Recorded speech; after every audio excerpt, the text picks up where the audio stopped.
بسم اللہ الرحمن الرحیم۔ ہمارا آج کی جو ویڈیو کا ٹاپک ہوگا وہ انٹرمیڈیٹ پارٹ 2 کی بک کا آج سے ہم آغاز کریں گے، اور درمیان میں جو کچھ دن کا جو گیپ میں نے دیا اس کی وجہ موجودہ کنفیوژن والی صورتحال جو چل رہی تھی امتحانات کے حوالے سے۔ آپ اساتذہ، پیرنٹس، اسٹوڈنٹس سبھی پریشان تھے کہ حکومت کون سا فیصلہ لیتی ہے، لیکن آج کی پریس کانفرنس کے بعد آپ سب لوگوں نے یقیناً ٹی وی پہ یہ نیوز سن لی ہوگی کہ 9ویں جماعت کے طالب علموں کو 10ویں میں اور اس طرح 11ویں جماعت کے طالب علموں کو بغیر امتحانات کے 12ویں میں پروموٹ کر دیا گیا، اور باقی کلاسز کا بھی تفصیل میں یہاں نہیں جاتی، ویڈیو لمبی ہو جائے گی، ہمارا اصل ٹاپک پیچھے رہ جائے گا۔ تو اب میں نے فرسٹ ایئر کی پارٹ 1 کی بک شروع کروا رکھی تھی،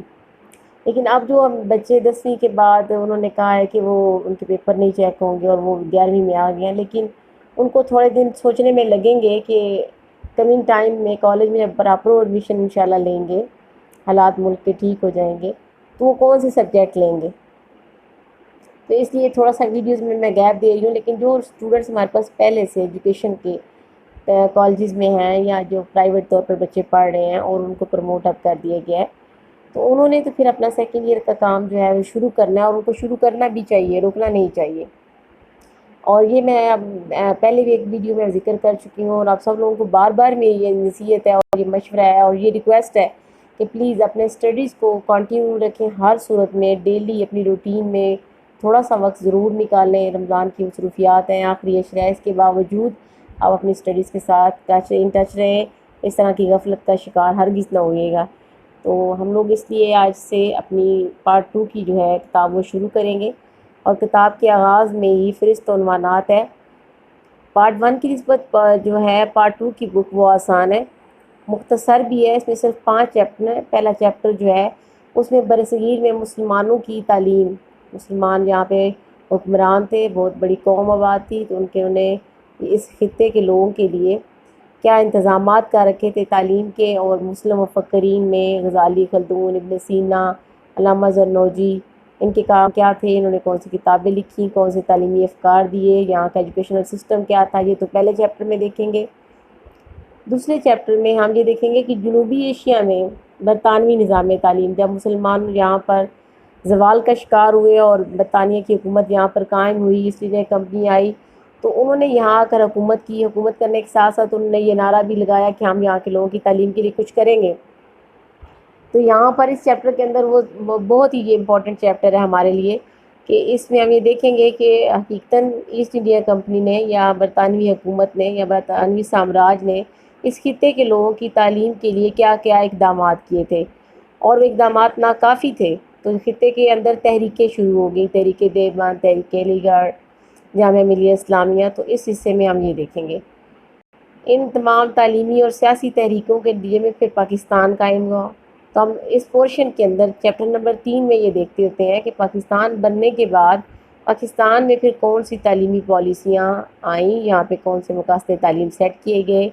اور کس طرح سے کام کیا گیا۔ 2010 تک کی پالیسی جو ہے اس میں ڈسکس کی جاتی ہے، تو ایک بہت بڑا پورشن جو ہے اس خطے کی تعلیم کے حوالے سے ان 2 چیپٹروں میں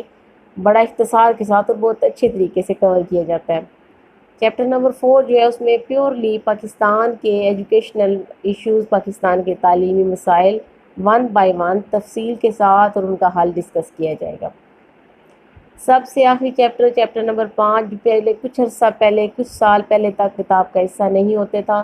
مگر اب اس کو کتاب میں شامل کر دیا گیا ہے کہ تعلیم کے فروغ کے لیے کون سی تنظیمیں ہیں، ان کا کیا کردار ہے۔ اور میں تو ہمیشہ اس کے چیپٹر کے بارے میں یہ کہتی ہوں کہ ہمارے ایجوکیشن کے اسٹوڈنٹس کے علاوہ دیگر طالب علموں کو بھی یہ چیپٹر پڑھنا چاہیے، کیونکہ پڑھے لکھے ہونے کے باوجود بعض اوقات ہمیں یہ نہیں پتہ ہوتا کہ کون سا کنسرنڈ ادارہ ہے، کیا کام کر رہا ہے، کون سے کالجز ہیں، کون سے آفسز ہیں جہاں پہ ہمیں کوئی رابطہ کرنا ہو کسی کام کے سلسلے میں، ہمارے یہاں ایجوکیشنل سسٹم کے ساتھ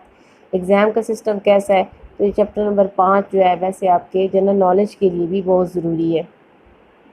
یہ ہلکا سا کتاب کا تعارف ہے، اس کے بعد ہم کتاب کا باقاعدہ آغاز کرتے ہیں۔ بسم اللہ الرحمن الرحیم۔ اللہ تعالیٰ اس میں خیر و برکت شامل کرے اور آپ لوگ اس میں کامیاب ہوں۔ برصغیر میں مسلمانوں کی تعلیم، اب یہاں پر اس کا سب سے پہلے تعارف دیا جائے گا کہ انسانی تعلیم کا آغاز کہاں سے ہوا۔ جیسے کہ آپ سب جانتے ہیں حضرت آدم علیہ السلام کی پیدائش سے ہی ہو گیا تھا، جب اللہ پاک نے ان کو زمین پر بھیجنے سے پہلے ہی ان کو اسماء کا علم دیا، اسماء کے علم سکھا کر ان کی فضیلت کو مقرر کیا۔ اور اس کے بعد دوسرا علم انسان کو اس میں علم ہدایت کی صورت میں یعنی وحی کی صورت میں جس کا انتظام کیا گیا اور انبیاء کے ذریعے سے انسانوں تک پہنچایا گیا۔ انسانوں کی تعداد بڑھتی گئی، خاندان اور قبیلے وجود میں آتے گئے، آبادی کی تعداد میں تیزی سے اضافہ ہوا، تہذیبی روایات جو ہیں وہ بڑھتی گئیں، مشکل اور پیچیدہ ہونا شروع ہو گئیں، ذرائع معاش جو ہیں وہ مشکل ہو گئے پیرنٹس کے لیے، تو پھر اسکول اور مدرسے جو ہیں وہ روٹین میں آئے اور تہذیب و ثقافت کو، تعلیم و تربیت کے کام کو آگے بڑھانے لگے۔ آخری نبی حضرت محمد مصطفیٰ صلی اللہ علیہ وآلہ وسلم، جن پر آخری وحی بھیج کر اللہ تعالیٰ نے نبوت کا کام مکمل کر دیا، وہ خاتم النبیین ہے۔ یہ ہمارا عقیدہ اور ایمان ہے ہر مسلمان کا۔ یہ علم قرآن پاک میں اور احادیث کی صورت میں ہمارے پاس موجود ہے، اور دین کی تعلیم کو آگے بڑھانے کے لیے رسول اکرم صلی اللہ علیہ وسلم نے تعلیم کا ایک جامع نظام وضع کیا تھا، جس نے بعد میں مکتب اور مدرسوں کی شکل اختیار کی۔ تاریخ ہمیں یہ بھی بتاتی ہے کہ مسلمانوں نے مکتب اور مدارس کے ذریعے تعلیم کو اس قدر ترقی دی کہ ایک طرف برصغیر پاک و ہند اور جنوبی ایشیا میں علم کا نور پھیلا، تو دوسری طرف افریقہ اور یورپ تک مسلمانوں ہی کی قائم کردہ یونیورسٹیاں اور ان کے تیار کردہ نصاب پڑھائے جاتے تھے، اور یہ مسلمان ہی تھے جنہوں نے یورپ تک علم کو پہنچایا۔ آج جس یورپ کے علم سے اور ترقی سے ہم بہت زیادہ اور غیر ضروری طور پر متاثر اور روب دبدبے میں ہوتے ہیں، ان کے متعلق یہ ذہن میں رکھیں کہ ان تک علم کا نور پہنچانے والے مسلمان تھے۔ وہ لوگ تو جہالت کے گٹا ٹوپ اندھیروں میں رہ رہے تھے، جن کی نہ روایات تھی، نہ کوئی مذہب محفوظ تھا، اور نہ ان کا کوئی اخلاق تھا، نہ ان کا کوئی کردار تھا۔ تو اس چیپٹر میں ہم نے یہ دیکھنا ہے کہ مکتب اور مدرسے کا نظام تعلیم کیا تھا۔ غار حرا کی پہلی وحی میں انسانوں کے لیے اللہ تعالیٰ نے پہلا حکم نازل فرمایا تھا پڑھنے کا۔ اس پہلی وحی سے اندازہ لگایا جا سکتا ہے کہ اللہ تعالیٰ نے خود علم کو کس قدر اہمیت دی۔ سب سے پہلے نہ نماز، نہ زکوٰۃ، نہ حج، کسی چیز کا دیانتداری، امانتداری، کسی چیز کا ذکر نہیں ہوا، صرف علم کا، کیونکہ علم کی موجودگی میں باقی تمام جزیات اور فرائض جو ہیں وہ خود بخود انشاءاللہ ہماری زندگی کا حصہ بن جاتے ہیں۔ اسی حکم کی تکمیل کے لیے حضور صلی اللہ علیہ وسلم نے مکہ میں کوئی صفا پر واقع حضرت ارقم کے گھر یا صحابہ کرام کی جو قلیل تعداد تھی شروع میں، ان کو بلاتے، اور تعلیم زبانی تھی۔ جو لوگ مسلمان ہوتے تھے وہ چھپ چھپ کر آتے، پڑھتے اور قرآن پاک کی تعلیم حاصل کرتے اور زبانی یاد کرتے، اور کتابت کرنے والے جو صحابہ تھے جو لکھنا جانتے تھے اس وقت جو موجود تھے، ان قرآنی آیات کو لکھ بھی لیتے۔ جب آپ صلی اللہ علیہ وسلم مدینہ تشریف لے آئے تو آپ نے مسجد نبوی تعمیر کرائی، اور جیسا کہ آپ سب جانتے ہیں وہاں آپ نے باقاعدہ ایک چبوترا تعمیر کروایا جس کو عربی زبان میں صفہ کہتے ہیں۔ یہاں حضور صلی اللہ علیہ وسلم خود صحابہ کرام کی تعلیم و تربیت فرماتے، اور مدینہ سے ارد گرد سے مختلف صحابہ کرام کے یہاں پہ آتے، کچھ روز قیام کرتے، پھر وطن لوٹ جاتے، تعلیم لیتے، واپس چلے جاتے، بعض اوقات یہاں زیادہ دن بھی ٹھہرتے، بعض اوقات ایسا بھی ہوا کہ 70 کے قریب طالب علم ٹھہرتے، ان کے کھانے پینے کا یہی بندوبست ہوتا۔ تو ہم یہ کہہ سکتے ہیں کہ پہلا باقاعدہ ایک اقامتی مدرسہ حضور صلی اللہ علیہ وسلم نے اپنی نگرانی میں قیام فرمایا۔ انہوں نے یہاں ہجرت کر کے آئے، جب آئے آپ سب لوگ جانتے ہیں کہ کس قدر مشکلات کا شکار تھے، ساتھ آنے والے صحابہ کس قدر رنجیدہ اور پریشان تھے کہ وہ اپنا گھر بار، اپنے رشتہ دار اور عزیز چھوڑ کر آئے تھے۔ یہ کہنا جملے میں آسان ہے اور کرنا تو بہت ہی مشکل کام ہے۔ اور ادھر سے انصار والے صحابہ کا خلوص دیکھیں کہ انہوں نے کس طرح سے انہیں پیار اور محبت سے اپنایا۔ لیکن اس ساری صورتحال کے اندر رسول اللہ صلی اللہ علیہ وسلم نے جس چیز کو فوکس کیا فرسٹ آف آل وہ ایجوکیشن تھی، اور مسجد کے اندر ہی مدرسہ اور صفہ کا چبوترا قائم کر کے نبی پاک صلی اللہ علیہ وسلم نے اپنے عمل سے مہر ثابت کر دی ہے کہ ہماری مساجد صرف نماز اور قرآن پاک کی تلاوت کی جگہ نہیں ہے، ہماری مساجد ملٹی پرپز ہیں، اور آج بھی انہیں ملٹی پرپز ہونا چاہیے۔ یہاں پہ ساتھ ساتھ تعلیم و تربیت کا بھی انتظام ہو۔ اور پھر مدینہ سے 3 میل کے فاصلے پر آپ نے قباء نامی مسجد تعمیر فرمائی۔ آپ صلی اللہ علیہ وسلم کے زمانے میں 9 دوسری مساجد ایسی تھیں جن میں مدارس قائم ہو چکے تھے۔ حضور صلی اللہ علیہ وسلم نے اس قدر اشاعت تعلیم میں دلچسپی دی کہ 23 سال کی قلیل مدت میں ملک میں ایک پورا تعلیمی انقلاب برپا کر دیا، اور کچھ مورخین کا تو یہاں تک خیال ہے کہ ملک کی نصف سے زیادہ آبادی خواندہ ہو چکی تھی۔ وہ عرب جو جاہل تھے، گنوار تھے، صرف رسم و رواج سے جڑے ہوئے تھے، حضور صلی اللہ علیہ وسلم کے فوکسنگ پوائنٹ سے کہ اس تعلیم پر آپ توجہ دیتے تھے، تو انہوں نے اتنی زیادہ اس میں دلچسپی لی خود کہ آپ کی اس دلچسپی کے نتیجے میں نصف سے زیادہ آبادی خواندہ یعنی پڑھی لکھی ہو گئی۔ آہستہ آہستہ فتوحات کا سلسلہ شروع ہوا، مختلف دیگر علاقے اسلامی سلطنت میں شامل ہوئے، پھر ساتھ ساتھ مساجد کی تعداد بھی بڑھتی گئی اور ہر مسجد میں مکتب اور مدرسہ جو ہے وہ شروع ہوا، اور اس میں مختلف علوم تفسیر، حدیث، فقہ، لغت، حیت، ریاضی، منطق، علم الکلام اور طب جیسے مضامین پڑھانے لگے۔ حضرت عمر فاروق نے تعلیم کو میں باقاعدگی پیدا کرنے کے لیے اس قدر توجہ دی کہ انہوں نے علماء اور اساتذہ کی تنخواہیں باقاعدہ طور پر بیت المال سے مقرر فرما دیں۔ مساجد کی تعداد میں اضافہ ہوا اور توسیع کی گئی۔ ہارون الرشید نے ہر مسجد میں مدرسہ قائم کرنے کی زبردست مہم پورے ملک میں چلا دی۔ دمشق میں، قاہرہ میں اور بغداد میں اپنے دور کی عظیم درسگاہیں قائم ہوئیں۔ ابتدا میں مکتب اور مدرسے کی علیحدہ عمارتیں نہیں تھیں، کمبائن کام ہوتا تھا اور مسجد کثیر المقاصد ادارہ ہوتی تھی۔ معلم کا اپنا خارجہ کوئی عمارت بھی اس مقصد کے استعمال میں لے لی جاتی تھی۔ جب سلجوقی دور شروع ہوا تو سلجوقی دور میں مسلمانوں کے قائم کردہ نظام تعلیم میں ایک دفعہ پھر زبردست ریولوشن پیدا ہوا اور مدارس کی عمارتیں مسجدوں سے باقاعدہ طور پر الگ کرنے لگے۔ اس کے بعد الپ ارسلان کے وزیر نظام الملک نے اس قسم کا پہلا مدرسہ بغداد میں قائم کیا تھا، جو نظامیہ بغدادیہ کے نام سے بہت مشہور ہوا۔ یہ جو لائن ہے نا کہ الپ ارسلان کے وزیر نظام الملک نے اس قسم کا، یہ بچے یہ شارٹ کوسچن اسٹوڈنٹس یاد رکھیے گا، بہت بار میں نے خیال ہے ہر سال ہی ایگزام میں رپیٹ ہوتا ہے کہ نظامیہ بغدادیہ کہاں پہ قائم ہوا اور کس نے قائم کیا تھا۔ اور یہ جو اوپر پیراگراف جن میں سے میں گزر کر آپ کو پڑھاتی ہوں، نیچے کی طرف آ رہی ہوں، روٹیٹ کر رہی ہوں پیج کو، ان پیجز کے اندر سے کہ پہلا مدرسہ کہاں قائم ہوا، صفا کا چبوترا کب قائم کیا گیا، صحابہ کی تعداد کتنی تھی، مسجد قباء کتنے فاصلے پر ہے،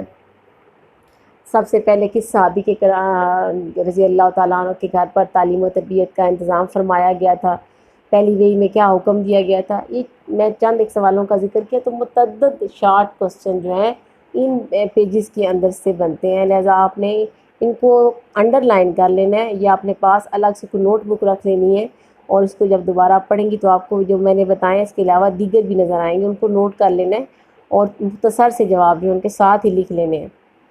اس زمانے میں اعلیٰ تعلیم کے حوالے سے لفظ حلقہ بھی رائج ہو چکا تھا۔ یہ بھی بہت مشہور کوسچن ہے کہ حلقہ سے کیا مراد ہے۔ حلقہ سے مراد ہے جب کوئی عالم کسی شہر میں آتے تو لوگ مسجد میں یا ان کے جہاں سنتے کہ وہ کہیں بھی بیٹھے ہو تو لوگ ان کی ارد گرد اکٹھے ہو جاتے۔ اب ہوتا ہے کہ استاد چوکی پر مسجد کی کسی ستون یا دیوار کے ساتھ بیٹھ جاتا اور شاگرد کے گرد ایک حلقے کی صورت میں اکٹھے ہو جاتے اور وہ مسائل زبانی بیان کرتے جاتے، اور بعض کا شاگرد جو استاد کے لیکچر کو لکھ لیتے، سوال پوچھنے کی عام اجازت ہوتی تھی، ہر عمر کے اسٹوڈنٹس ہوتے تھے،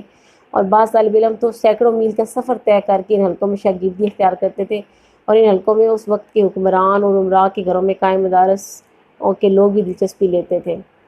تو آج کے جو ہمارا انٹر پارٹ 2 کی بک کا پہلا حصہ ہے، جس میں ہم نے یہ دیکھا کہ برصغیر میں مسلمانوں کی نظام تعلیم کا آغاز کیسے ہوا، اور حضور صلی اللہ علیہ وسلم کے دور سے لے کر مختلف حکمرانوں کے دور سے ہم گزرتے ہوئے آگے چلے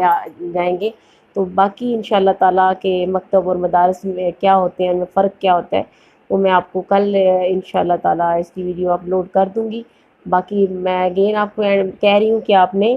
شارٹ کوسچنز کا بڑا اس میں خیال رکھنا ہے، اور آپ جو فرسٹ ایئر کی بچیاں پہلے سے ہماری اس چینل کے اوپر ویڈیوز کچھ دنوں سے دیکھ رہی ہیں ان کو تو پتہ ہے، لیکن سیکنڈ ایئر کے طالب علموں کے لیے یہ بات نہیں ہے، اور یہ فیصلہ چونکہ آج ہی ہوا ہے کہ ان کو سیکنڈ ایئر میں پروموٹ کر دیا گیا ہے، تو آپ نے فرسٹ ایئر کے اسٹوڈنٹس نے یا جن اور لوگوں نے چینل کو سبسکرائب کیا ہے، کائنڈلی جہاں تک ممکن ہو سکے اس کو صرف صدقہ جاریہ اور ثواب سمجھ کر ان بچوں تک پہنچائیں جو گھروں میں بیٹھے ہوئے ہیں، ان کی ہیلپ کریں جتنا ممکن ہو سکتا ہے کہ وہ ان کو سنیں، ان کو سمجھیں، ان کا وقت ضائع ہونے سے بچے۔ اور یہ ایک ایسا کام ہے جو کہ گھر بیٹھے بٹھائے ان کے لیے تعلیم کا انتظام بھی ہو جائے گا، اور آگے سے کالجز اور اسکولوں کے کھلنے کے وقت کا بھی ہم یقینی طور پر کچھ نہیں کہہ سکتے۔ تو اس چینل کو سبسکرائب بھی کریں، اور جو بچی اس ویڈیو کو سنے اس کو دوبارہ سے رپیٹ کر کے سمجھنے کی ٹاپک کو پوری کوشش بھی کیا کریں، اور اپنی فرینڈ کے ساتھ لنک شیئر کر دیا کریں۔ اور بکس اگر آپ کو مارکیٹ سے اب مل جائیں گی، میرے خیال ہے کہ لاک ڈاؤن میں بہت نرمی ہوئی ہے، تو آپ لوگ جو ہے پی ٹی بی کی بک 2 خرید لیں، نہ خرید سکیں تو اس کو ڈاؤن لوڈ کر لیں، اور لنک اگر مجھے کہیں تو میں ڈسکرپشن میں ڈال بھی دوں گی۔ اسٹے ہوم، اسٹے سیف، اللہ حافظ۔